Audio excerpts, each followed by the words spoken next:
Son muchas las teorías que existen acerca del origen del universo, cómo las cosas han comenzado, en qué consiste la materia, y los científicos se decantan por unas teorías u otras. Sin embargo, y algunas incluso parecen negar la posibilidad de un Dios creador. Eh, la pregunta sobre si el mundo se hizo solo o lo creó un Dios inteligente, ¿cuál puede ser? ¿El mundo vino de la nada o no? Entonces, en esta quinta lección vamos a hablar sobre un Dios creador del mundo y la doctrina cristiana sobre la creación del mundo, el origen del mundo en Dios, en la obra de Dios. Para comenzar, vamos a leer el primer pasaje del cómo comienza el texto del Génesis, el primer libro de la Biblia, y dice: al principio creó Dios el cielo y la tierra. Esa es la gran eh, obertura de esta mayúscula obra de la Sagrada Escritura, escrita a lo largo de muchísimo tiempo, de siglos. Y empieza diciendo: al principio Dios creó el cielo y la tierra. Y si saltamos como en un gran conjunto, en el versículo 31, al final de ese primer capítulo dice: vio Dios todo cuanto había hecho, y he aquí que estaba muy bien. He aquí que estaba muy bien. Así termina esto al final de la creación del hombre, antes del inicio de su descanso. Esto es lo que dice las Sagradas Escrituras. ¿Qué enseña la Iglesia acerca del mundo, acerca de lo que, de lo que existe? En el segundo libro de los Macabeos dice esta expresión de uno de los hermanos macabeos: mira el cielo y la tierra, fíjate en todo lo que contiene y verás que Dios lo creó todo de la nada. En efecto, una buena filosofía que mire las cosas creadas, todo lo que existe, no va sino ver en ellas reflejos de Dios. No es cierto que ciencia verdadera nos aleje de Dios. Muy por el contrario. Ciencia verdadera y sobre todo filosofía sobre esa ciencia verdadera, ¿sí? Porque la ciencia tiene sus límites y la ciencia no trata realmente de cosas con las que se pueda uno preguntar si existe o no Dios. Una buena filosofía va a siempre llevarnos a la existencia de Dios. Vamos a estudiar aquí de los números 49 al 64 de nuestro compendio del Catecismo. El 49 ya lo habíamos leído y dijimos que las tres divinas personas obran siempre inseparables. Obran ellas inseparables en su acción.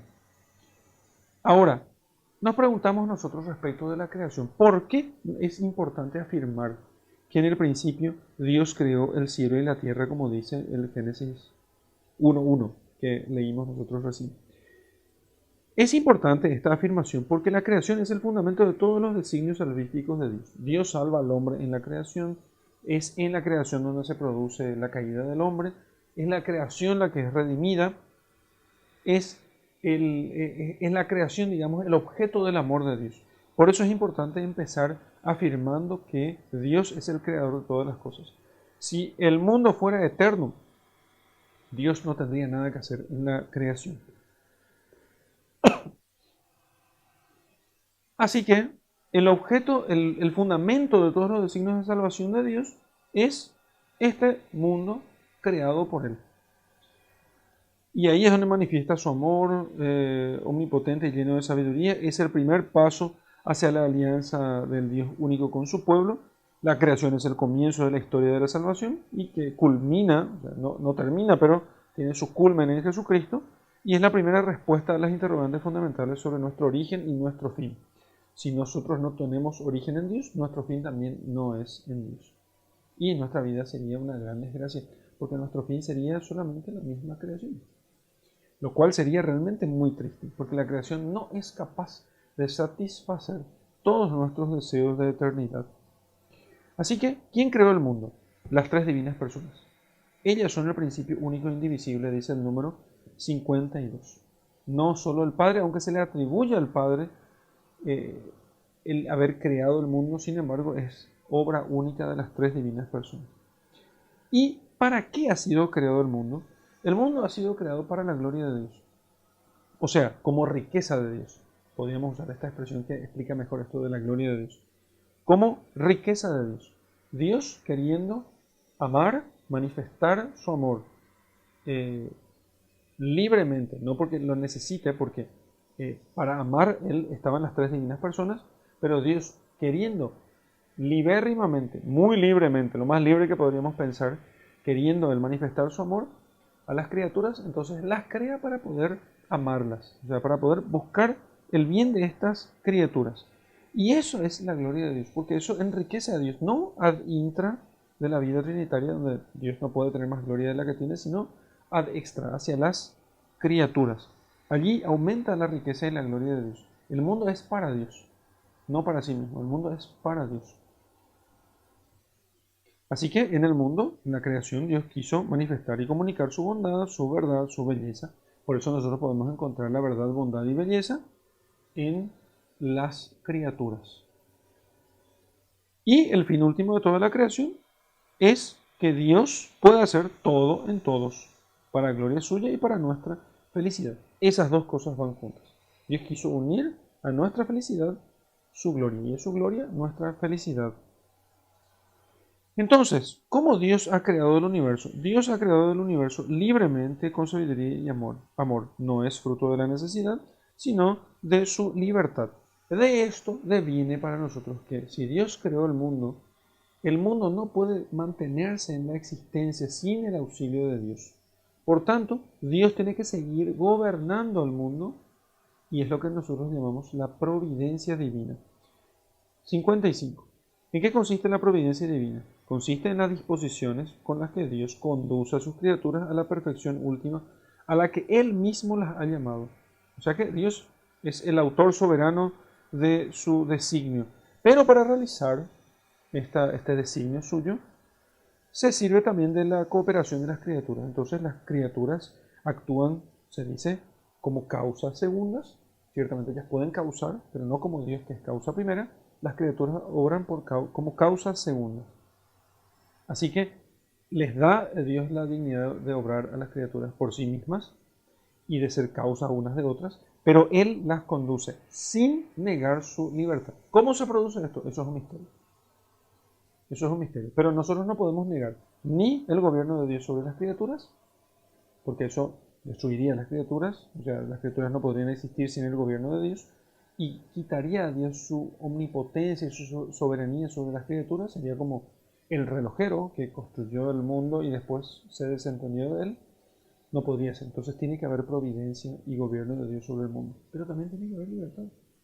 Porque sin libertad Dios no sería bueno y no podría premiarnos. Y Dios no podría hacernos partícipes de su amor y nosotros no podríamos amar de verdad porque faltaría libertad. Entonces tiene que haber libertad también. Por eso, la unión entre gracia y libertad,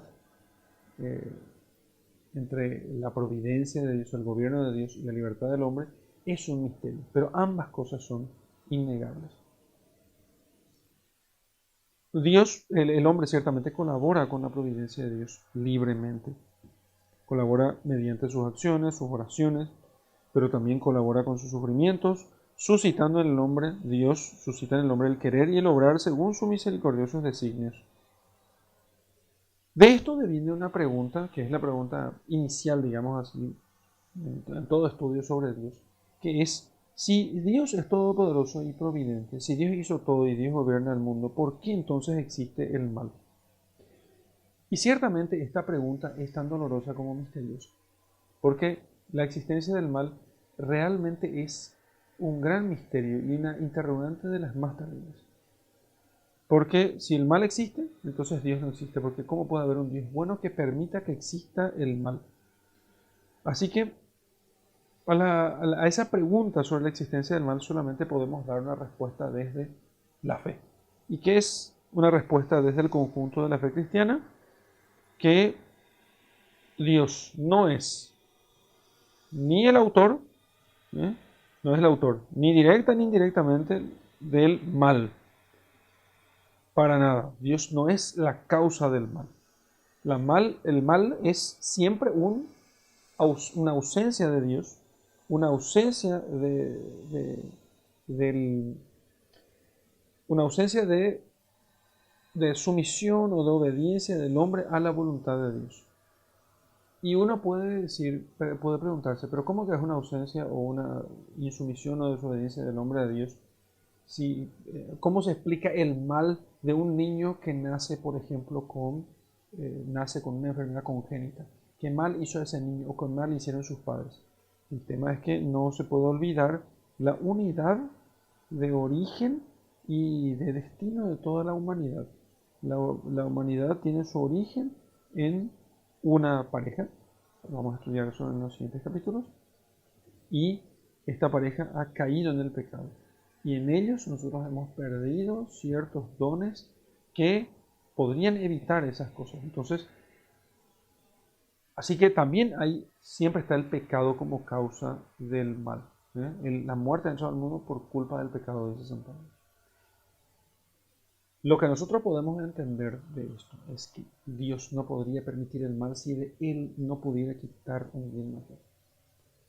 Esa es la razón por la que puede Dios permitir el mal. A nosotros nos repugna el mal, por supuesto. A Dios también.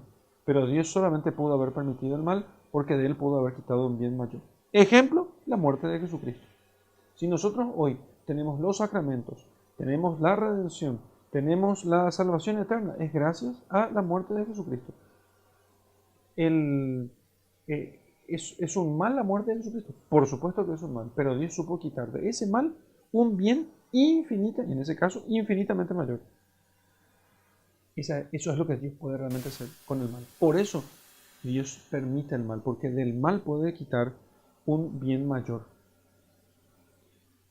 Pasemos ahora a la creación del cielo y de la tierra, o sea, de lo visible y lo invisible. Entonces, en el principio Dios creó el cielo y la tierra. Así que la Iglesia, en su profesión de fe, proclama que Dios es el creador de todas las cosas visibles e invisibles, o sea, de los seres materiales y de los seres espirituales. ¿Sí? O sea, de los materiales son el mundo visible, el mundo material, y los seres invisibles que son los ángeles. Los ángeles. En el mundo visible en particular en especial está el hombre. Y en el mundo invisible están los ángeles. Toda la creación visible, sin entrar en detalles aquí sobre la creación del mundo visible, toda la creación visible ha sido hecha para el hombre. Y la creación invisible, para Dios, pero también Dios ha querido poner de algún modo la creación invisible al servicio del hombre. Para mostrarnos cuánto nos ama a nosotros, cuánto ama a los ángeles, cuánto ama a la creación, lo visible y lo invisible, cuánto ama al hombre, muy en especial. De hecho, el Hijo de Dios no se hizo ángel, se hizo hombre. El hombre ciertamente es el fin de la creación, en la cumbre, es más que toda la creación. El hombre es más que toda la creación, pero las cosas creadas tienen también su dignidad y reflejan la gloria de Dios. Aunque el hombre siga teniendo la superioridad sobre todas las cosas, sobre todo lo creado, no sobre Dios, por supuesto, pero las cosas guardan siempre su dignidad y en ellas queda reflejadas la gloria de Dios. Por eso, por vía de las cosas, podemos nosotros llegar a conocer a Dios. Si las miramos con atención, si vemos su orden, si vemos la coherencia interna de su existencia, si vemos al mundo en su conjunto, veremos nosotros realmente cómo todas ellas reflejan a Dios. Por vía de las cosas creadas, nosotros podríamos llegar a cierto conocimiento, aunque imperfecto, de la existencia de Dios y también de sus atributos. ¿Por qué el hombre es la cumbre de la creación visible? Porque el hombre ha sido creado a imagen y semejanza de Dios. Bien, y para finalizar, preguntémonos nosotros, ¿qué relación existe entre las cosas creadas? Entre las cosas creadas ¿Existe alguna relación? Sí, existe una relación de interdependencia y jerarquía. Dijimos ya, Dios, el hombre es el culmen y el fin de la creación visible. Y en este sentido, eso de ser creado el hombre a imagen y semejanza de Dios es realmente una gran señal de la predilección que Dios tiene hacia nosotros. Y que es necesario que nosotros sepamos considerar siempre con todo amor y caridad. Bien, entonces, para terminar nuestra lección, yo les invito a que más o menos hacia el final del compendio, después del número 598, hay una imagen de unos ángeles y detrás hay una explicación. Bueno, estos ángeles de Jan van Eyck, los ángeles cantores, les invito como tarea a que puedan leer la explicación y mirar el cuadro de los ángeles cantores, ¿sí? Y sobre todo el de leer y meditar en el primer relato de la creación, ¿sí? Los primeros capítulos, los primeros 3 capítulos, o por lo menos el primer capítulo de la creación, por lo menos el primer capítulo, si se puede, los 3 primeros capítulos de la creación del Génesis. Y para terminar, vamos a rezar el ángel de Dios o Angele Dei que se encuentra en el apéndice de oraciones comunes. En el nombre del Padre, y del Hijo, y del Espíritu Santo. Amén. Ángel de Dios, que eres mi custodia, pues la bondad divina me ha encomendado a ti. Ilumíname, guárdame, defiéndeme y gobiérname. Amén.